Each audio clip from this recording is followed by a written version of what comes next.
मेरा नाम प्रज्वल यादव है। मेरी जेईई मेन 2023 में एनटीए स्कोर है 99.94। बचपन से ही मुझे क्रिकेट खेलना काफ़ी पसंद है और पढ़ने में मुझे मैथ्स काफ़ी अच्छी लगती है। मैथ्स के साथ साथ मुझे साइंस की तरफ भी काफ़ी रुझान है, जिसकी वजह से मैंने 11th में पीसीएम ऑप्ट किया। At least 4 to 5 hours self study के तो होने चाहिए। मोरओवर अगर आप लोगों को लग रहा है कि किसी दिन हम इतना कवर अप नहीं कर पा रहे हैं तो नो प्रॉब्लम, जितना भी पढ़ रहे हैं कंसंट्रेशन के साथ पढ़िए और कोशिश कीजिए कि जो भी यहाँ पे टाइम आपका छूट रहा है वो किसी और दिन बैलेंस हो जाए। मेन एम आपका होना चाहिए कि ज़्यादा से ज़्यादा आप बैकलॉग को कम सफ़र कर पाएँ। जितना हो सके जो भी पैटर्न आप फॉलो कर रहे हैं उसके पैरेलल चलते रहिए। बाकी ज़्यादा से ज़्यादा आप कोशिश कीजिए कि टाइम को निकालें, टाइम ड्रेनेज को कम होने दें। यही सबसे इम्पॉर्टेंट चीज़ है। सबसे इम्पॉर्टेंट चीज़ किसी भी प्रिपरेशन में होती है बैलेंस, जो भी आपके सब्जेक्ट्स हैं उनमें। कोशिश कीजिए कि ज़्यादा से ज़्यादा आप टाइम को प्रॉपरली डिवाइड करें तीनों एग्ज़ाम में। टाइम के हिसाब से नहीं, बट एटलीस्ट आपकी जो रिक्वायरमेंट है, कोई टॉपिक्स होते हैं किसी एक सब्जेक्ट में, कभी जैसे एक टॉपिक जैसे फिजिक्स में कोई टॉपिक ज़्यादा इंपॉर्टेंट आ गया जिसमें आपको ज़्यादा टाइम इन्वेस्ट करना पड़ रहा है, उसके करेस्पॉन्डिंग में उस टाइम पे मैथ्स में कोई ऐसा टॉपिक है जिसमें आपको कम इन्वेस्टमेंट में ही आपको अच्छे रिजल्ट मिल रहे हैं, तो कोशिश कीजिए कि वो बैलेंस बना रहे। मोर ओवर आप ये मत सोचिए कि मुझे इस सब्जेक्ट को ज़्यादा पढ़ना है या ये सब्जेक्ट मुझे ज़्यादा पसंद है तो मुझे यही करना है। किसी भी बड़े एग्ज़ाम को क्रैक करने के लिए कोई आपको एक सब्जेक्ट ही काफ़ी नहीं होता। उसके लिए आपको जितने भी फील्ड हैं उन सभी फील्ड में एक अच्छे लेवल तक की प्रिपरेशन चाहिए, जो कि एक प्रॉपर स्टडी प्लान से ही मैनेज होती है। तो इसलिए कोशिश कीजिए जो भी आपका स्टडी प्लान है उसमें तीनों सब्जेक्ट को इक्वल इम्पोर्टेंस मिले।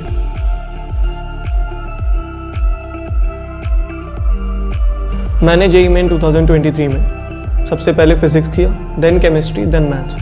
कोशिश की कि फिजिक्स और केमिस्ट्री में ज़्यादा से ज़्यादा टाइम बचाया जाए जो कि हम मैथ्स में यूटिलाइज़ कर पाएँ, क्योंकि 2-3 साल पहले तक से पैटर्न था कि मैथ्स का पेपर थोड़ा लेंदी आ रहा था जिसमें अच्छी कैलकुलेशन भी थी और फिजिक्स और केमिस्ट्री उसके कंपैरिजन में थोड़ी सी लोअर लेवल की थी। उस वजह से मैंने कोशिश की कि ज़्यादा से ज़्यादा मैं कंसंट्रेशन के साथ तीनों सब्जेक्ट को डील करूं। और सबसे इम्पॉर्टेंट चीज़ होती है कि हमें एक बहुत अच्छी चीज़ ध्यान में रखनी चाहिए कि जो हमारे चॉइस इंटीजर टाइप क्वेश्चन होते हैं वो हमें 10 में से 5 ही करने होते हैं। उसमें हमें बहुत अच्छे से वाइजली क्वेश्चंस को देखना चाहिए और फिर उन्हें चूज़ करना चाहिए। इसमें हो सकता है हमारा थोड़ा टाइम वेस्ट हो, बट उससे पैनिक होने की ज़रूरत नहीं है। हम लोग को एट लास्ट हम लोग को 4 मार्क्स मिल रहे हैं उस सही क्वेश्चन से, जो कि -1 से तो बेटर ही है। अगर उसके लिए हमें 1 मिनट ज़्यादा भी लग रहा है तो दैट्स नो प्रॉब्लम। तो कोशिश कीजिए ज़्यादा से ज़्यादा आप टाइम को अच्छे से यूटिलाइज़ करें।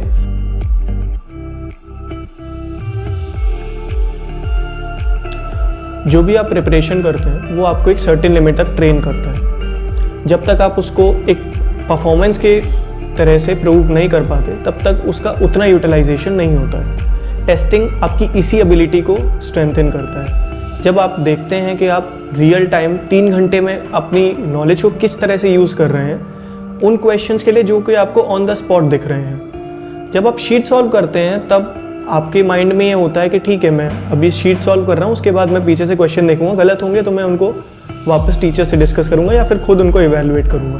बट एग्जाम में ऐसा नहीं होता। एग्जाम में आपका 1 टाइम सोल्यूशन होता है और उसको आपको फिर बाद में उसके ऊपर मार्क्स मिलते हैं। तो टेस्टिंग की यही इंपॉर्टेंस है कि रियल टाइम परफॉर्मेंस आपकी वहाँ पे टेस्ट होती है और वही चीज़ बड़े एग्जाम्स में टेस्ट होती है। इस वजह से मैं रिकमेंड करूँगा कि ज़्यादा से ज़्यादा आप टेस्ट पे करिए, टेस्ट पे रिलाई करिए। और रेजोनेंस स्टडी सेंटर में काफ़ी अच्छा इस चीज़ का पैटर्न है और मुझे वीकली टेस्ट देने का अपॉर्चुनिटी मिली और ज़रूरत पड़ी तो बीच में भी मैंने काफ़ी टेस्ट दिए थे, जिनकी वजह से मेरी परफॉर्मेंस काफ़ी अच्छी हुई।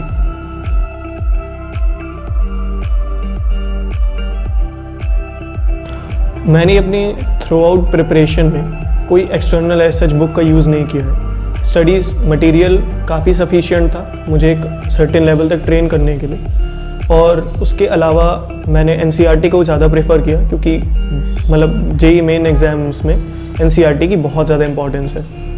तो इस वजह से मैंने इन्हीं को यूज़ किया और बाकी ये मटेरियल अगर कर लेते हैं आपके पास तो मुझे नहीं लगता कि उतना कुछ रिक्वायरमेंट होती है। मोर ओवर टेस्टिंग उसके बाद ज़रूरी है, और अगर आप एक बार ये सारी चीज़ें कर लेते हैं तो आप वेल प्रिपेयर्ड हैं।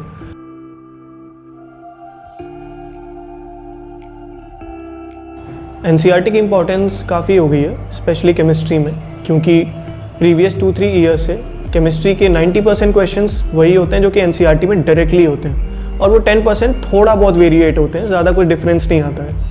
तो अगर आप सीरियस प्रिपरेशन कर रहे हैं तो एनसीईआरटी को अपने कोर्स के साथ पैरेलली चलाइए। और फिज़िक्स और मैथ्स में एक बार को आप इग्नोर कर सकते हैं सर्टेन लिमिट तक, ऐसा नहीं कि बिल्कुल ही नहीं पढ़ें, थोड़ा बहुत आप उस पर गो थ्रू कीजिए, एटलीस्ट 2 टाइम्स तो रीड करिए हर सब्जेक्ट में। मैथ्स के लिए थ्योरी बेस्ड आप उसको यूज़ कर सकते हैं, बट क्योंकि मैथ्स में बहुत लिमिटेड थ्योरी होती है तो वो आप क्वेश्चंस के रूप में कहीं ना कहीं प्रैक्टिस कर ही लेते हैं। तो ओवरऑल मैथ्स में उतनी रिक्वायरमेंट भले ही ना हो, बट फिज़िक्स में और स्पेशली केमिस्ट्री में बहुत रिक्वायरमेंट होती है।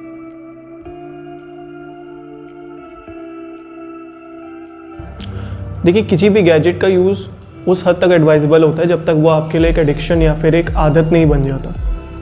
मैंने भी अपनी प्रिपरेशन में कई बार इनका यूज़ किया है, बट मैंने ये नहीं, इस वजह से नहीं कि मतलब मेरी लिए वो एक ज़रिया बन जाए ताकि मैं ये सारी चीज़ें अपनी मेहनत से एस्केप कर पाऊँ, but as a mode of convenience, और शायद इसलिए बनाई भी गई हैं चीज़ें।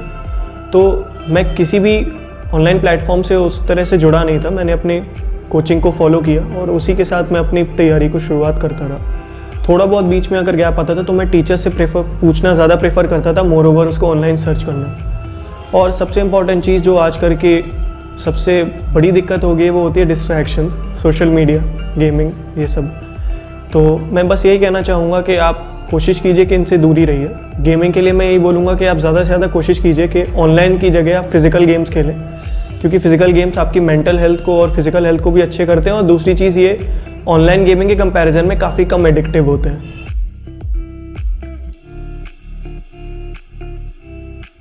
मेरी प्रिपरेशन के दौरान मेरे पेरेंट्स ने काफ़ी दिक्कतें उठाई हैं। मैं एक मिडिल क्लास फैमिली से हूँ, तो फाइनेंस की दिक्कत तो कभी ना कभी होती रहती है, जो ऑल्दो मेरे पेरेंट्स मुझसे शेयर नहीं करते हैं, बट स्टिल इतनी तो समझ आ ही जाती है। तो उसके लिए मैं अपने पेरेंट्स को थैंक करना चाहूँगा, उन्हीं को डेडिकेट करना चाहूँगा अपनी ये अचीवमेंट। मोर ओवर मेरा study centre, resonance study centre, उन्होंने भी काफ़ी हेल्प की। उन्होंने मेरे अंदर के एस्पिरेशन को आइडेंटिफाई किया और जाना कि मुझे एक्चुअली में काफ़ी मन है इस फील्ड में कुछ अच्छा करने का, और मेरे पोटेंशियल को देखते हुए मुझे काफ़ी सपोर्ट मिला हर तरह से। तो इसलिए मैं काफ़ी खुश हूँ और अपने टीचर्स और अपने पेरेंट्स को तहे दिल से शुक्रिया करना चाहूँगा।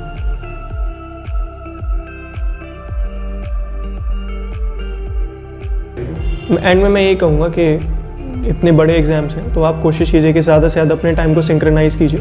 जो भी टीचर्स हैं यहाँ पे उनको अच्छे से फॉलो कीजिए और उसके बाद अपनी प्रिपरेशन पे ज़्यादा से ज़्यादा ध्यान दीजिए। डिस्ट्रैक्शन से दूर रहिए।